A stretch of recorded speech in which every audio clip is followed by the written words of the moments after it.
அநேக ஆண்டுகளாய் கர்த்தருடைய எதிர்பார்ப்பு அதை சில பேர் சரியாக நிறைவேற்றாதபடியினாலே இந்த சீசன்ல கர்த்தர் ஒரு புதிய அபிஷேகத்தை புதிய தலைமைத்துவத்திலே தருகிறார். சபையே உன்னை கர்த்தர் தகப்பன் வீடாய் பார்க்கிறார். சபையின் மேல கர்த்தர் அதிகாரத்தை வைக்க விரும்புகிறார். The reason why God wants to multiply me, the reason why God wants to bless me beyond measure is because God wants me to take possession of the gates of the enemies. நம்மை கொண்டு சத்துருக்களின் வாசல்களை கர்த்தர் மேற்கொள்ள போறார். ஏசாயா தீர்க்கதரிசன புஸ்தகம் 22ஆம் அதிகாரம் 20ஆம் வசனத்திலிருந்து 24ஆம் வசனத்துக்கு நம்முடைய கவனத்தை வேகமாய் நாம் திருப்ப போகிறோம். இந்த மாலை வேளையிலே ஏராளமான காரியங்களை கர்த்தர் நம்மோடு பேச விரும்புகிறார். ஏசாயா 22ஆம் அதிகாரம் 20ஆம் வசனத்திலிருந்து, அந்நாளிலே இல்க்கியாவின் குமாரனாகிய எலியாக்கீம் என்னும் என் ஊழியக்காரனை நான் அழைத்து உன் வஸ்திரத்தை அவனுக்கு தரித்து உன் கச்சையால் அவனை இடைகட்டி உன் அதிகாரத்தை அவன் கையிலே கொடுப்பேன். அவன் எருசலேமின் குடிகளுக்கும் யூதாவின் வம்சத்துக்கும் தகப்பனாயிருப்பான். தாவீதுடைய வீட்டின் திறவுகோலை அவன் தோளின் மேல் வைப்பேன். ஒருவரும் பூட்டக்கூடாதபடிக்கு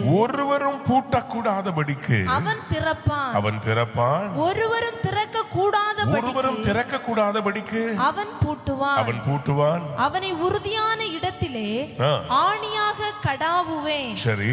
அவன் தன் தகப்பன் வீட்டுக்கு மகிமையான சிங்காசனமாக இருப்பான். சரி.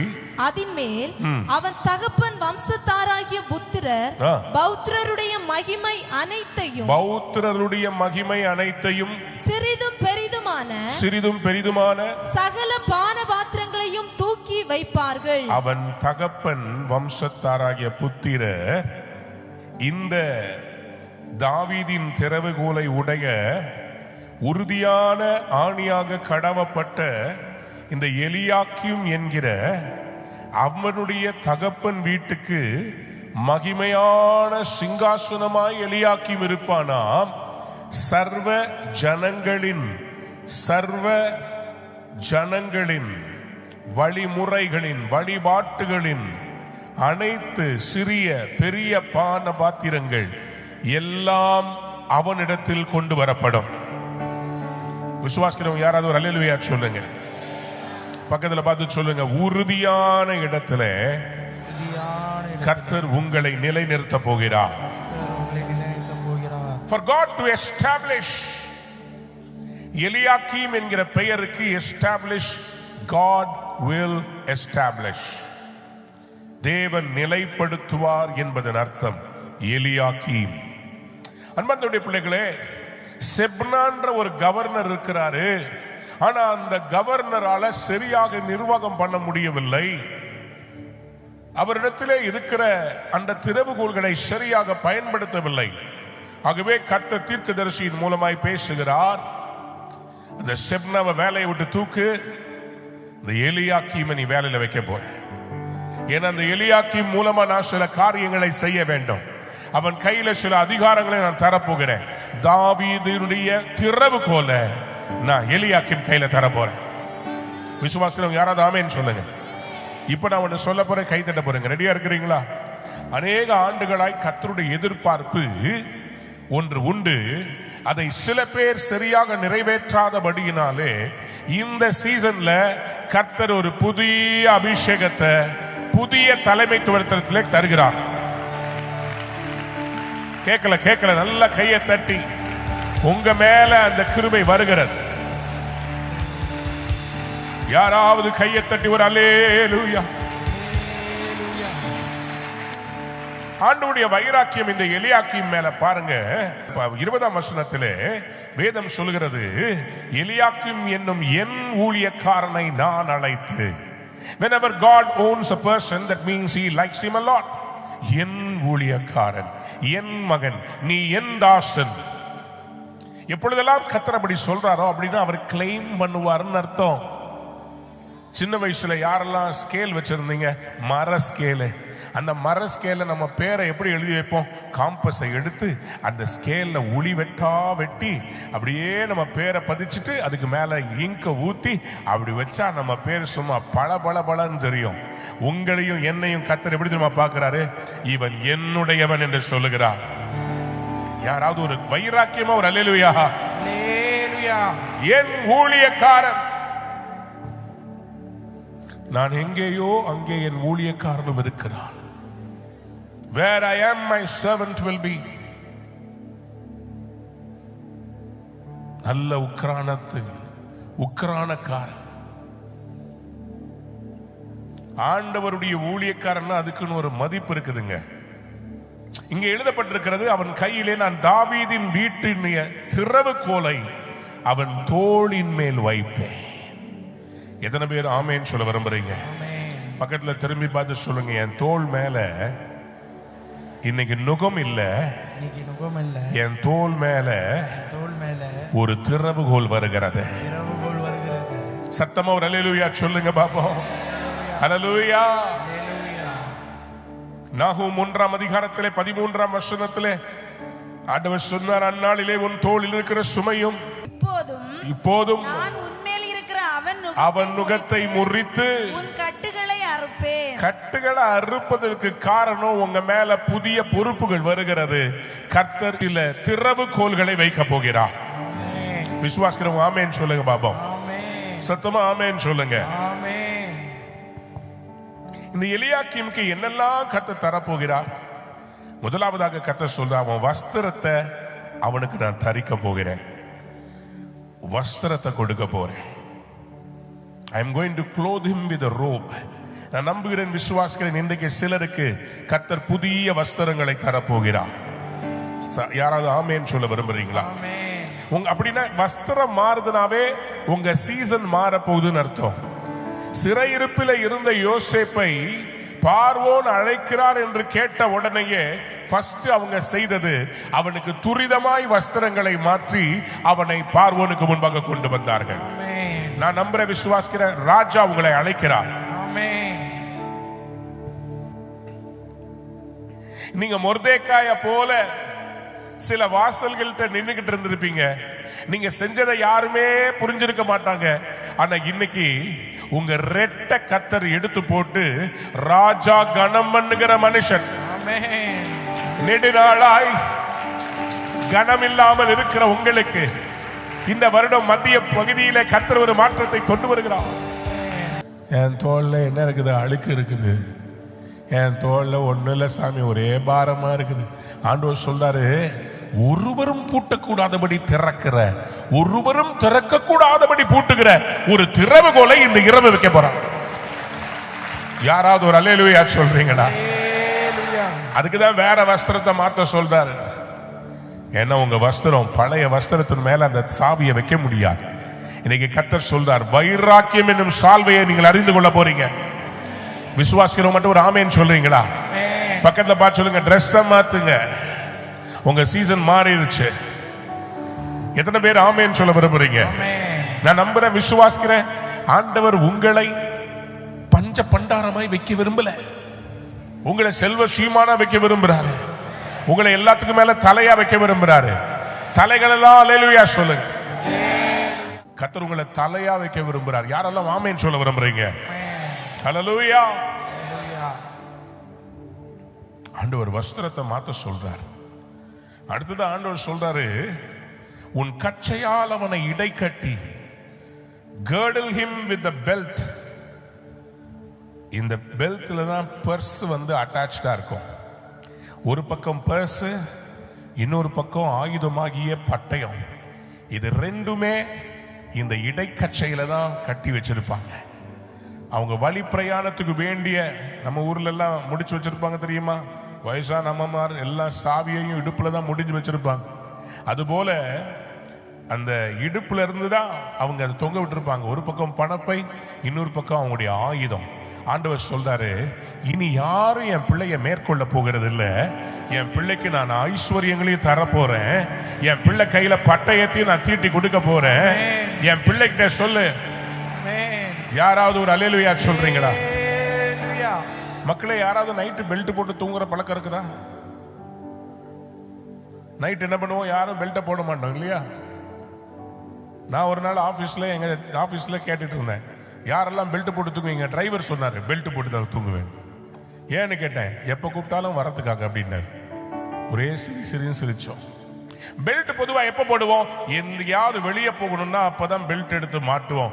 ஏன்? நான் வெகு தூரம் செல்ல போறேன், நான் ஓட போறேன், நான் நிமிர்ந்து நிக்க போறேன். ஆகவே எனக்கு இந்த பெல்ட் இடைக்கச்சை என்னை பலப்படுத்துகிறது. கர்த்தர் சொல்றார், இடைக்கச்சையை கட்டிக்கொள், நான் வெகு தூரம் உன்னை ஓட வைக்க போறேன். யாராவது ஒரு பெரிய கை தட்டி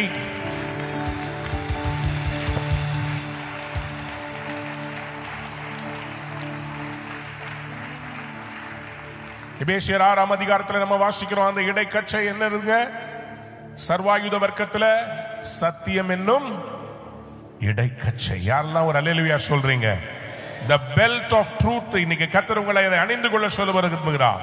அடுத்ததாக ஆண்டவர் சொல்றாரு, உன் அதிகாரத்தை, ஏசாயா 22:21 இருந்து வாசித்துக்கிட்டு இருக்கிறேன், உன் அதிகாரத்தை அவன் கையிலே கொடுப்பேன்.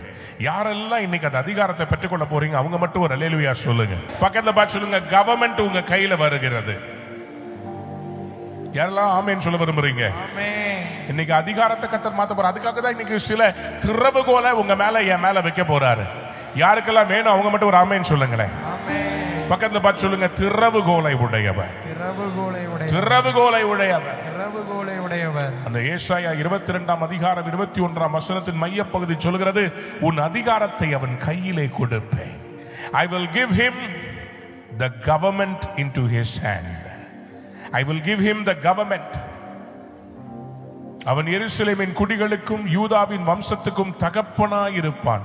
He shall be a father. நான் நம்புகிறேன் இந்த பெராக்கா வர்ஷிப் சென்டர் இந்த தேசத்துக்கே ஒரு ஃபாதர்ஸ் ஹவுஸா மாறுகிறது. தேசத்துக்கே ஒரு தகப்பன் வீடு. சபையே உன்னை கர்த்தர் தகப்பன் வீடாய் பார்க்கிறார். சபையின் மேல கர்த்தர் அதிகாரத்தை வைக்க விரும்புகிறார். யாரெல்லாம் ஆமென் சொல்ல விரும்புறீங்க? உங்க மேல இன்னைக்கு கர்த்தர் அந்த தாவீதின் திறவுகோலை வைக்க போறார். உங்களை எலியாக்கீமா கர்த்தர் பார்க்கிறார். உங்களை அவர் எஸ்டாப்ளிஷ் பண்ண விரும்புகிறார். இதுவரைக்கும் சாத்தா உங்களை அசைச்சு பார்த்தா, இனிமேல் உங்களை அசைக்க முடியாது. ஏன்னா உங்க கையில கர்த்தர் திறவுகோலை கொடுத்துட்டா. விசுவாசிக்கிறவங்க கையை தட்டிக்கிட்டே ஆமென் சொல்லலாம். திறவுகோல், திறவுகோல், திறவுகோல். ஏன் திறவுகோலை கர்த்தர் கொடுத்தாரு?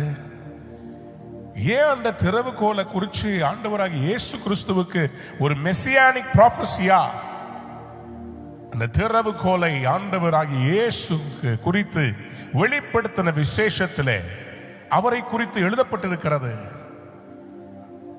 ஒருவரும் திறக்க கூடாதபடி பூட்டுகிறவரும் ஒருவரும் பூட்டக்கூடாதபடி திறக்கிறவருமாய் இருக்கிறவர் என்று வெளிப்படுத்தின விசேஷம் 3ஆம் அதிகாரத்திலே அவரை குறித்து எழுதப்பட்டிருக்கிறது.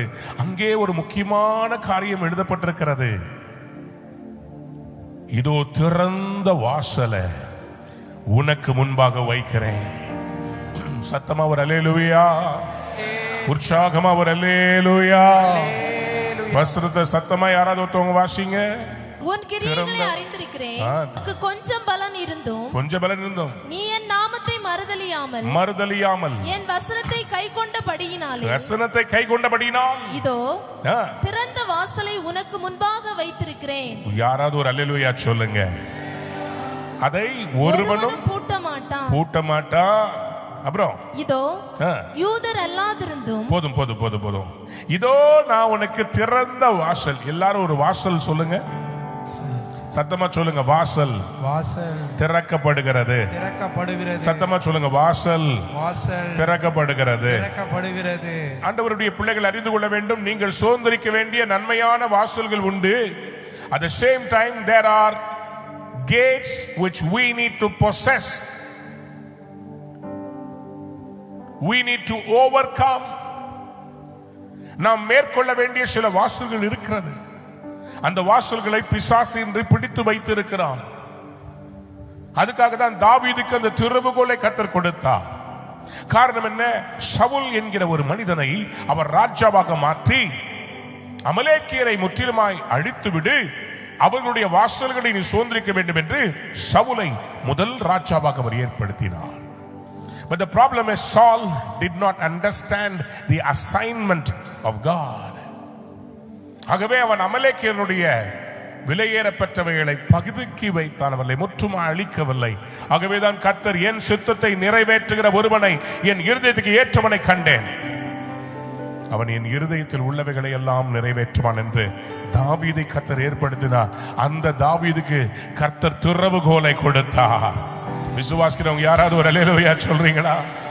சத்தமா ஒரு அல்லேலூயா சொல்றீங்களா? தாவீது ஏன் இந்த திறவுகோலை குறிச்சு தாவீது கிட்ட கர்த்தர் இந்த வாக்குத்தத்தத்தை கொடுக்கிறார்? ஏன் தாவீதுகிட்ட கொடுத்த அந்த வாக்குத்தத்தத்தை திறவுகோலை குறிச்சு ஆண்டவராகிய கிறிஸ்து மேசியாவினுடைய ஆபீஸ் மேல ஏன் அதே வார்த்தைகள்? ஏனென்றால் இது ஆபிரகாமுக்கு கொடுக்கப்பட்ட ஒரு வாக்குத்தத்தம். ஆதியாகமத்தின் புத்தகம் 22ஆம் அதிகாரம். Let us turn our Bibles to Genesis chapter 22. 17வது வசனத்தை நாம் வாசிக்கலாமா?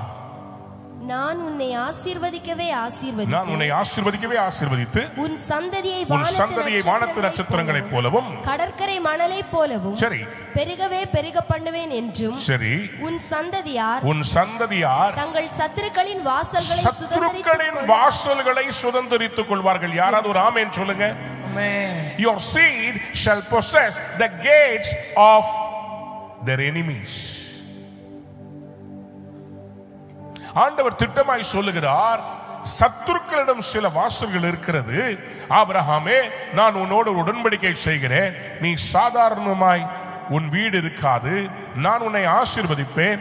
உன்னை கடற்கரை மணலத்தனையாக வானத்து நட்சத்திரங்களைப் போலவும் நான் பெருக பண்ண போறேன். I am going to multiply you. Why? Because through you I want you to possess the gates of enemies. யாரெல்லாம் ஆமென் சொல்ல விரும்புறீங்க? இன்னைக்கு வாலிபர்களை பிசாசு ஒரு மாய வலைக்குள்ளே சிக்க வைத்திருக்கிறார். யார் இந்த வாலிபர்களை இந்த இன்ஸ்டாகிராம் ரீல்ஸ் மோகத்திலிருந்து விடுதலையாக்குவார்? யார் அவர்களை விடுதலையாக்க போகிறார்? சத்ரு சில வாசல்களை பிடித்து வைத்திருக்கிறானே. சினிமா இன்னைக்கு லவ் பண்றதுன்றது ரொம்ப ஈஸியா போயிருச்சு. அந்த காலத்துல யாராவது லவ் பண்றாங்கன்னு சொன்னாலே அப்பா அம்மா அடிப்பாங்கன்னு ஒரு பயம் இருக்கும். இப்ப ஆனா உன்னா ஃப்ரெண்ட்ஸுக்குள்ளே ஐ லவ் யூ டா.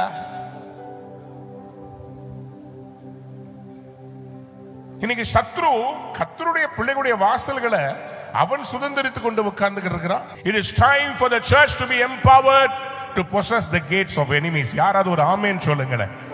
இல்ல எனக்கு யுத்தத்துக்கு போற ஜனங்கள் மாதிரி எனக்கு ஒரு ஆமென் வேணும். ஆமென். வைராக்கியமான ஒரு ஆமென் வேணும்.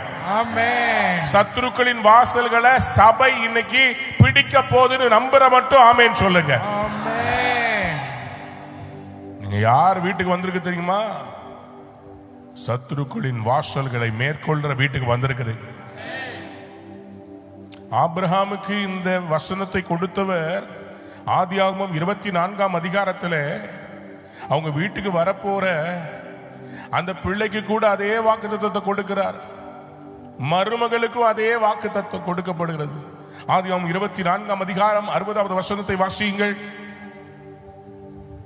ரெபெக்காளை வாழ்த்தி, ரெபெக்காளை உடைய சகோதரனாகிய லாபான் வாழ்த்தி சொல்லுகிறான், எங்கள் சகோதரியே நீ கோடா கோடியாய் பெருகுவாயாக. உன் சந்ததியார் தங்கள் பகைஞருடைய வாசல்களை சுதந்தரித்துக் கொள்வார்களாக என்று ஆசீர்வதித்தார்கள். யாராவது ஒரு பெரிய அல்லேலூயா சொல்லுங்களேன். பக்கத்துல பார்த்து சொல்லுங்க, என் சகோதரியே நீ கோடா கோடியாய் பெருகுவாயாக. எதுக்காக பெருகுவாயாக? நானும் என் வீட்டாரும் கார் மேல் கார் வாங்கி வீடு மேல் வீடு கட்டி நானும் என் குடும்பமும் கொட்டாய் அடித்து அந்த கொட்டாய்க்குள்ளேயே நாங்கள் குண்டு சட்டியில் குதிரையை ஓட்டிக்கொண்டு நாங்கள் டிவி பார்த்து கொண்டு அப்பப்போ ஞாயிற்றுக்கிழமை ஆலயத்துக்கு வந்து பாஸ்டரை பார்த்து ஒரு காணிக்கையை கொடுத்து கொண்டு நாங்கள் வாழ்ந்து கொண்டு இப்படியாக நாங்கள் இருப்போம். அதுக்காக கர்த்தர் உங்களை பெருக சொல்கிறார். ஆண்டவர் உங்களை பெருக சொன்னதுக்கு ஒரு நோக்கம் இல்லையா? எதற்காக கர்த்தர் இந்த பூமியிலே தன்னுடைய வம்சத்தை பெருக வைக்க விரும்புகிறார்? யாராவது ஒரு அல்லேலூயா சொல்லுங்க. வைராக்கியமா இந்த இரவு கர்த்தர் உங்க மண்டையில் அடிச்சு சொல்ல போறாரு, நீ சும்மா இருக்க கூடாது, சத்துருக்களின் வாசல்களை நீ சுதந்திரிக்க வேண்டும். கையை தட்டுங்க, கையை தட்டுங்க, கையை தட்டிக்கிட்டே ஒரு அல்லேலூயா. The reason why God wants to multiply me, the reason why God wants to bless me beyond measure is because God wants me to take possession of the gates of the enemies. அன்பு தேவனுடைய பிள்ளைகளை, இன்னைக்கு கர்த்தர் சொல்லுகிறார், சபை சத்துருக்களின் வாசல்களை மேற்கொள்ள வேண்டும். பக்கத்துல பார்த்து கேளுங்க, நீங்க யாரு? கேளுங்க, யாரு? உங்க அப்பா யாரு? உடனே ஷெல்டன், செல்வம் அது சொல்லாதீங்க. ஆவிக்குரிய பிரகாரத்துல நீங்களும் நானும் யாருங்க? கலாத்தியர் 3ஆம் அதிகாரம் 29ஆம் வசனத்தை வாசித்து பாருங்கள். ஆபிரகாமுக்கு கொடுத்த அதே வசனத்தை, ஆபிரகாமுடைய மருமகளுக்கு கொடுத்த அதே வாக்கியத்தை கர்த்தர் நமக்கும் தரமாட்டாரா? சபையின் மேல அவருக்கு ஒரு எதிர்பார்ப்பு இருக்காதா? கலாத்தியர் 3:29 இப்படியாக சொல்கிறது, நீங்கள் கிறிஸ்துவின் உடையவர்களானால் ஆபிரகாமின் சந்ததியாரையும் வாக்குத்தத்தத்தின்படியே சுதந்திரராயும் இருக்கிறீர்கள். யாராவது ஒரு பெரிய அல்லேலூயா சொல்றீங்களா? If you belong to Christ, if you are Christ, then you are Abraham's seed and heirs according to the promise. அவருடைய வாக்குத்தத்தத்தின்படி அந்த எல்லா வாக்குத்தத்தத்தின் சுதந்திரவாளிகளாய் நீங்கள் இருக்கிறீங்க. எத்தனை பேர் நீங்க விசுவாசிக்கிறீங்க? உங்களை பத்தி தானே அவர் எழுதி வச்சிருக்கார். உன் சந்ததியார் கிறிஸ்துவினுடையவர்கள், அவங்க ஆபிரகாமுடைய சந்ததி அல்லவா? நமக்கு தானே அன்னைக்கே கர்த்தர் எழுதி வச்சார், நம்மை கொண்டு சத்துருக்களின் வாசல்களை கர்த்தர் மேற்கொள்ள போறார். விசுவாசிக்கிறோம்? கையை தட்டி வாயை திறந்து. மத்தேயு சுவிசேஷம் 16ஆம் அதிகாரம் 18-19 வசனத்தை வாசிக்கும் போது இப்படியாக ஆண்டவர் வாக்கு கொடுக்கிறார் சபைக்கு. மேலும் நான் உனக்கு சொல்லுகிறேன், நீ பேதுருவாய் இருக்கிறாய். இந்த கல்லின் மேல் என் சபையை கட்டுவேன், பாதாளத்தின் வாசல்கள் அதை மேற்கொள்வதில்லை. யாராவது ஒரு அல்லேலூயா சொல்றீங்களா? சத்தமா அல்லேலூயா சொல்றீங்களா? உங்களுக்கு புரிய வேண்டும், சபைக்கு தேவன் கொடுத்த அழைப்பு, எதிர்பார்ப்பு, the gates of hell shall not prevail against the church of God. சத்துருக்களின் வாசல்களை சுதந்திரிக்கணும். எத்தனை பேர் ஆமென் சொல்ல விரும்புறீங்க? ஐயா, இந்த சபையை கட்டுறதுக்கு என்ன பாடுபட்டிருப்பீங்க? என்ன எவ்வளோ வாசல்கள் இந்த சபைக்கு விரோதமா வந்துச்சு. நீங்க அஸ்திபாரம் போடும்போது இது ஒத்த அடி பாதையா இருக்கும் போது எத்தனை பிரச்சனைகள் வந்துச்சு. ஆனா கட்டி முடிச்ச பிறகு யாரும் அசைக்க முடியாது. எங்க இடத்துல வடபழனியில சர்ச் நடத்துறோம். அங்க ஆண்டவர் இந்த இடத்துல தரிசனம் கொடுத்து இங்க சபையை கட்ட வந்திருக்கிறோம். நான் சொன்ன உடனே ஒரு மத தீவிரவாதி எனக்கு விரோதமா ஒரு போஸ்ட் போடுறான். டேய், என்ன டாய், நீ என்ன பெரிய கொம்பனா? பார்த்துடலாம். உங்க வல்லமையுள்ள இயேசு பெரியவரா இல்ல எங்காள் பெரியவரா? பார்த்துடலாம்டா. உன்னால இங்க இருக்க முடியாது, நீ இருக்க மாட்ட அப்படின்னு அந்த நபர் சொன்னார். கர்த்தருக்கு ஸ்தோத்திரம். சில மாதங்களுக்குள்ளே அவரை அரெஸ்ட் பண்ணி ஜெயிலில் போட்டு விட்டார்கள். நான் அங்கேதான் இருக்கிறேன். என் சத்துருக்களை தேடியும் காணவில்லை. ஏன்னா சபைய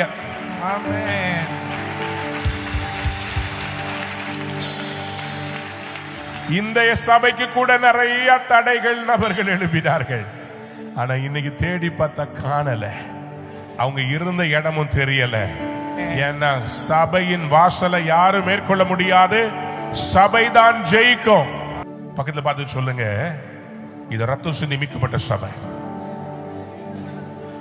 பழைய நாட்களிலே நீங்க பாத்தீங்கன்னா most of the cities gates are large towns, அதுக்கு சுத்திலும் பெரிய மதில்கள் இருக்கும். அந்த மதில்களுக்கு பெரிய வாசல்கள் இருக்கும். அந்த வாசல்கள்ல தான் எல்லா காரியங்களும் நடக்கும்.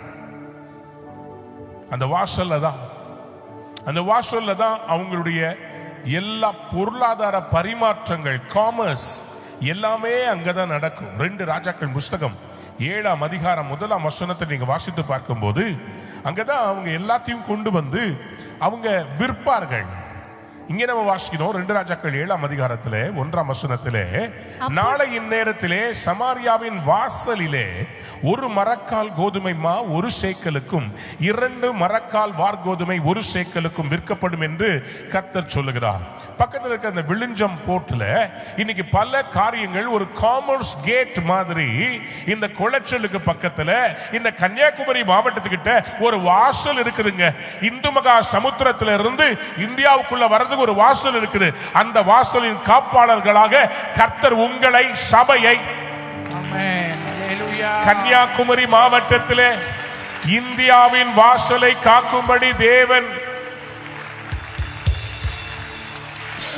ஆண்டவரே என் ஜனத்துக்கு புரிய வைங்க. அவங்க வாசல் அந்த திறவுகோல் உங்க தோல் மேல இன்னைக்கு வைக்கிறார். யாராவது கையை தட்டி வாயை திறந்து பெரிய அல்லேலூயா சொல்லுங்க.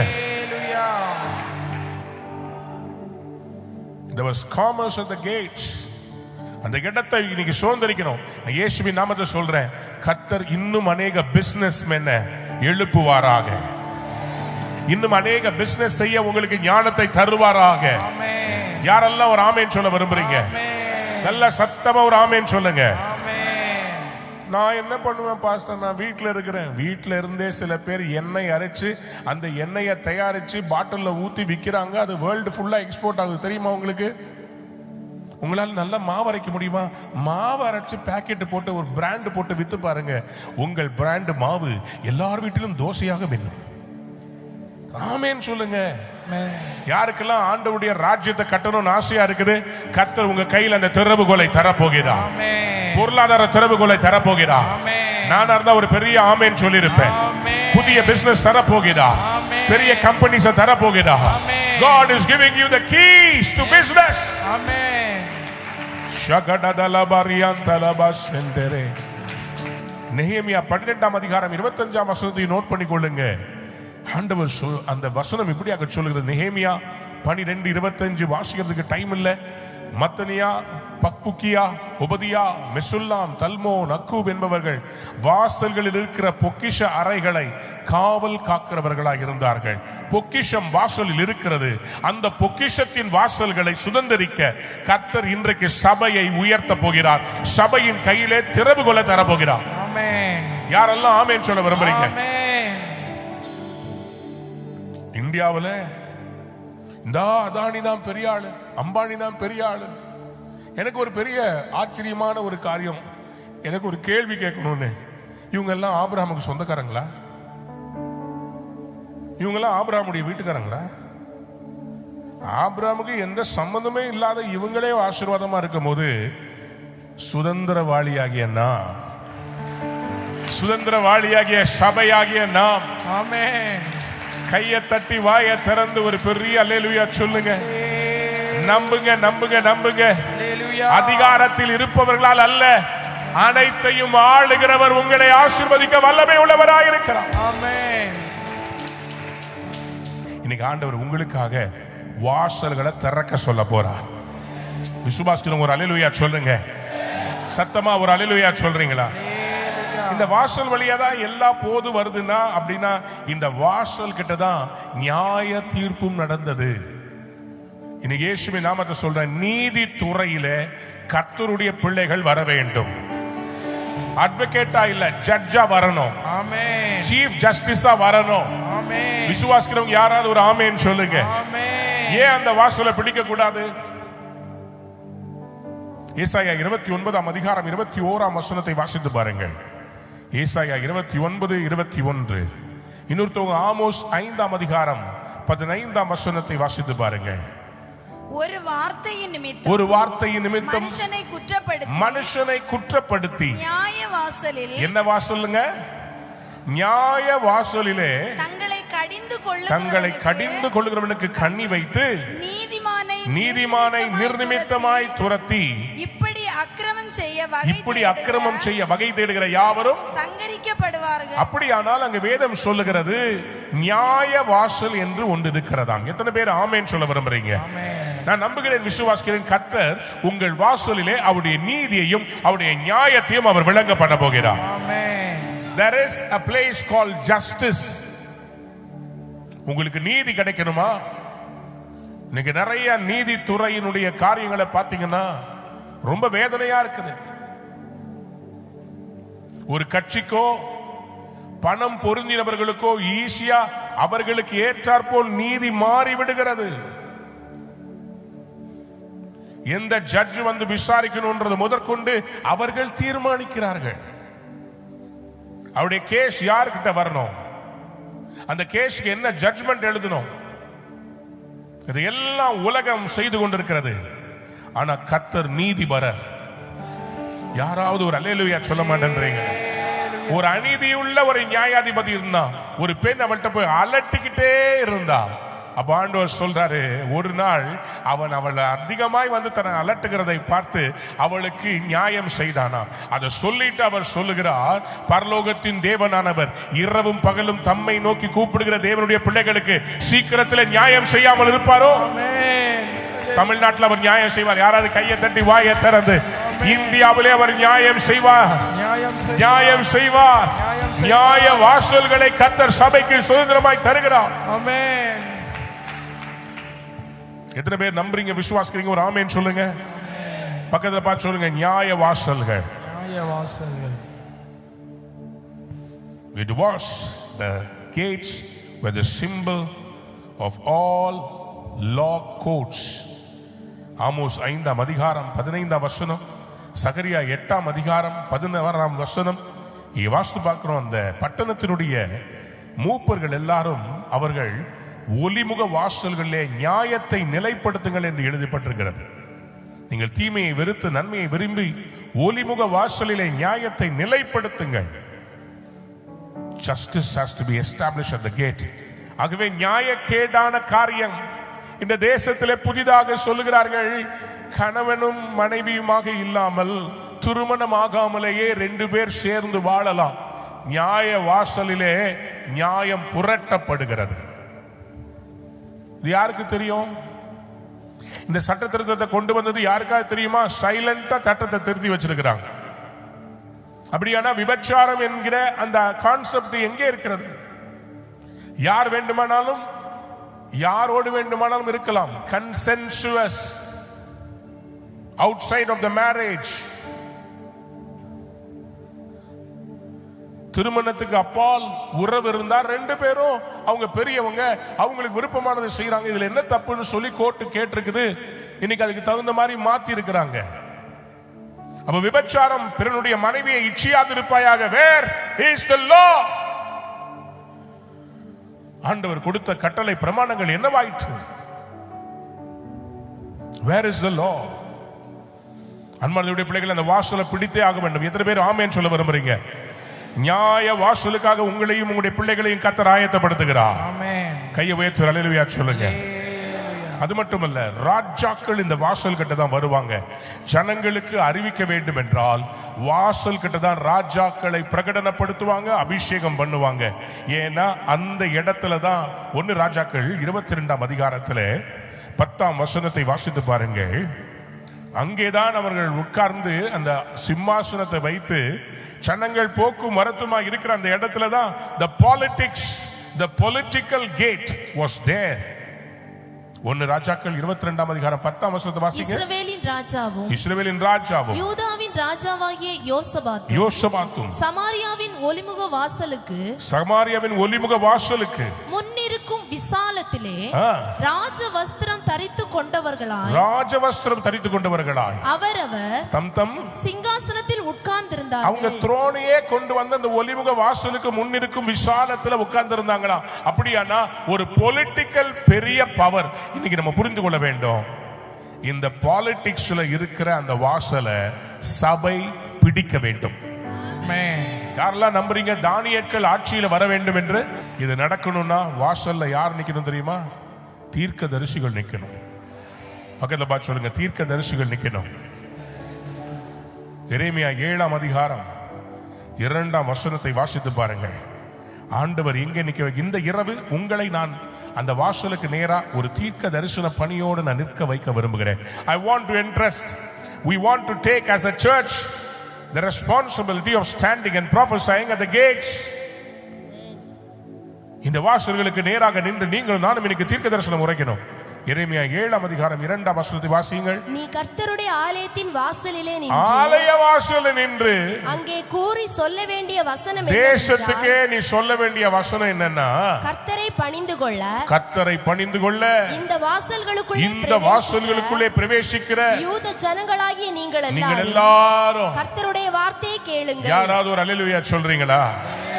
அவங்க எந்த வாசல்ல வேணா நின்னுட்டு போகட்டும், ஆனா கர்த்தர் இன்னைக்கு ஆலயத்தின் வாசல்ல உங்களை நிக்க வச்சு இந்த தேசத்துக்கே தீர்க்க தரிசனம் உரைக்க வைக்க போறார். ஆமென்.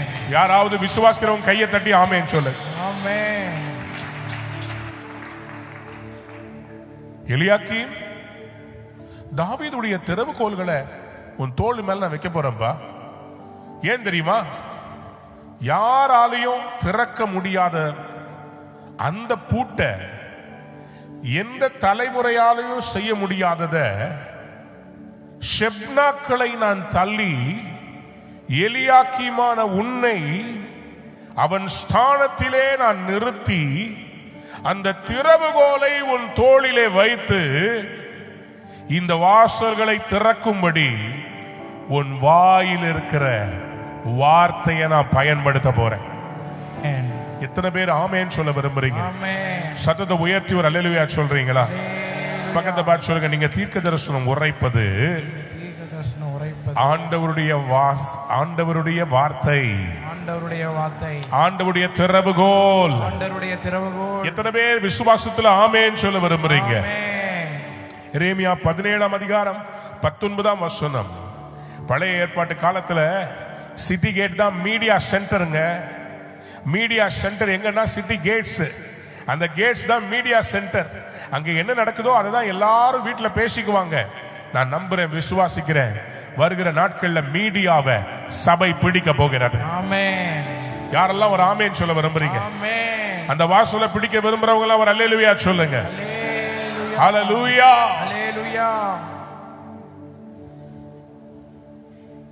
கர்த்தரை நோக்கி நீ யூதாவின் ராஜாக்கள் வரத்தும் போக்குமாய் இருக்கிற இந்த ஜனங்களின் புத்திரருடைய வாசலிலும் எருசலேமின் எல்லா வாசல்கள் நின்று கொண்டு. யாரெல்லாம் ஒரு ஆமென் சொல்ல விரும்புறீங்க? ராஜாக்கள் வருகிறதும் போகிறதுமான இடத்துல நீங்க நின்று ப்ராஃபஸை பண்ணணுமா? இந்த ஜனங்கள் புத்திரருடைய வாசல்ல நிக்கணுமா? எருசலேமின் எங்கெல்லாம் எருசலேமில் வாசல் இருக்குதோ அங்க எல்லாம் போய் நீங்க நிக்கணும். எனக்கு டைம் அதிகமா இல்லை, இல்லாட்டி நான் அங்க எருசலேமில் இருக்கிற அந்த வாசல்களை கூட நான் உங்களுக்கு தருவேன். ஒவ்வொரு வாசலையும் கர்த்தர் இன்னைக்கு சுதந்திரிக்க கொடுக்க போகிறார். எத்தனை பேர் ஆமென் சொல்ல விரும்புறீங்க? சத்தமா ஒரு ஆமென் சொல்லுங்க பாப்பா. சத்தமா ஒரு அல்லேலூயா சொல்லுங்க. ஹல்லேலூயா. ஹல்லேலூயா. ஹல்லேலூயா. அந்த வாசல்களை எல்லாம் நீங்க பிடிக்க போறீங்க. அதுக்கு கர்த்தர் ஒரு எம்பவர்மெண்ட்டை தர போகிறார். எத்தனை பேர் நம்புறீங்க? இன்னைக்கு பாதாளத்தின் வாசல்கள் உங்களை சபையை மேற்கொள்ளாது, ஆனா நம்ம கையில கர்த்தர் கொடுத்த அந்த திறவுகோலை வச்சு சத்துருக்களின் வாசல்களை சுதந்திரிக்கலான்றவங்க யாராவது ஒரு அல்லேலூயா சொல்லுங்க பாப்போம். அப்படியானா இன்னைக்கு பல நோய்கள் ஒரு பெரிய பித்தலாட்டம். மருந்து விற்பதற்காக கோவிட் ஒரு பித்தலாட்டம். அமெரிக்காவில் கேஸ் போட்டு கண்டுபிடிச்சிருக்கிறாங்க. கோவிட் இன்ஜெக்ஷன் போட்ட எத்தனையோ பேர் இறந்திருக்கிறாங்க. காரணம் இல்லாமல் அந்த இன்ஜெக்ஷனை வேக்சினேஷனை போட வச்சாங்களாம். அதன் மூலமா யாரோ கோடி கோடியாய் சம்பாதித்தார்கள். அது போட்டாதான் டிராவல். வேர்ல்ட் ஹெல்த் ஆர்கனைசேஷன் இப்ப மறுபடியும் ஒரு பெரிய காரியத்தை நம்ம இந்திய தேசத்துல ட்ரை பண்றாங்க. மறுபடியும் ஒரு லாக்டவுன். லாக்டவுன்னா நம்ம வாயும் கட்டிடுவாங்க. இங்க போக கூடாது, அங்க போடக்கூடாது. ஒன்ஸ் உங்களை உள்ள வீட்டுக்குள்ள தள்ளிட்டா அதுக்கு பிறகு கவர்மெண்ட் சொல்றது நீங்க கேட்டுதான் ஆக வேண்டும். அவங்க எப்ப விடுவிக்கிறாங்களோ அப்பதான் நீங்க வெளியே வரணும். எல்லா தேசங்களிலும் அநேக ராஜாக்கள் துடிக்கிறார்கள். ஒரு லாக்டவுன் வராதா? சர்வாதிகாரம் தங்கள் கையில் வராதா? இன்னைக்கு அந்த வாசல்களை கர்த்தர் சுதந்திரிக்க நம்ம கையில கொடுக்க போகிறார். யாரெல்லாம் ஒரு ஆமென் சொல்ல விரும்புறீங்க? நான் நம்புறேன் அந்த மருத்துவ துறையின் வாசல்ல கர்த்தர் தம்முடைய சபையின் பிள்ளைகளுக்கு ஞானத்தை கொடுத்து அரிய கண்டுபிடிப்புகளை கண்டுபிடிக்க வைத்து ஜெபத்தோடும் விசுவாசத்தோடும் அவர்கள் கொண்டு வருகிற தீர்வுகள் அநேக ஜாதிகளுக்கு கேன்சர்ல இருந்து தீராத வியாதிகள்ல இருந்து சுகமளிக்கிற வல்லமையை ஆமென். யாராவது கையை தட்டி ஒரு அல்லேலூயா. ஹalleluya. சங்கீதங்களில் 24வது சங்கீதம் 7வது வசனத்திலிருந்து நம்ம வாசிக்க போகிறோம். சங்கீதம் 24. வாசல்களே உங்கள் தலைகளை உயர்த்துங்கள், வாசல்களே உங்கள் உங்கள் தலைகளை உயர்த்துங்கள், அநாதி கதவுகளே அதாதி கதவுகளே உயருங்கள், உயருங்கள், மகிமையின் ராஜா மகிமையின் ராஜா உட்பிரவேசிப்பா. யார் இந்த மகிமையின் ராஜா? யார் இந்த மகிமையின் ராஜா? அவர் வல்லமையும் பராக்கிரமமும் உள்ள கர்த்தர், அவர் யுத்தத்தில் பராக்கிரமம் உள்ள கர்த்தராமே. வாசல்களே உங்கள் தலைகளை உயர்த்துங்கள், அநாதி கதவுகளே உயருங்கள், மகிமையின் ராஜா உட்பிரவேசிப்பார். யார் இந்த மகிமையின் ராஜா? அவர் சேனைகளின் கர்த்தரானவர், அவரே மகிமையின் ராஜா. யாராவது ஒரு பெரிய அல்லேலூயா சொல்றீங்களா? விசுவாசத்தோட அல்லேலூயா சொல்றீங்களா? உங்களை எல்லாரும் நான் தீர்க்கதரிசிகளா ஆண்டவர் ஆலயத்தின் வாசல்ல நிக்க வச்சதா நான் உணர்றேன். இப்ப நம்ம தீர்க்க தரிசனமா என்ன பேசுறோமோ அது இந்த தேசத்துல ஒரு மாற்றத்தை ஏற்படுத்தும். நம்புறவங்க மட்டும் ஒரு அல்லேலூயா சொல்லுங்க. உங்களை கொண்டு இந்தியாவில் இருக்கிற சத்துருக்களின் வாசல்களை ஆமென். ஹalleluya. சவால் விட போகிறார். அன்பான நேயர்களே, இந்நிகழ்ச்சியில் கொடுக்கப்பட்ட வாக்குத்தத்தங்களும் தீர்க்க தரிசன வார்த்தைகளும் உங்களுக்கு ஆசீர்வாதமாய் இருந்திருக்கும் என்று நாங்கள் நம்புகிறோம். நீங்கள் பெற்ற ஆசீர்வாதங்களையும் ஜெப விண்ணப்பங்களையும் மற்றும் உங்கள் காணிக்கைகளையும் அனுப்ப வேண்டிய எங்கள் முகவரி: ரூவா ஊழியங்கள், எண் 82, ஜவஹர்லால் நேரு சாலை, சிம்ஸ் மருத்துவமனை எதிரில், வடபழனி, சென்னை 26. உங்கள் காணிக்கைகளை ஆன்லைன் மூலமாக எளிதாக செலுத்தலாம்.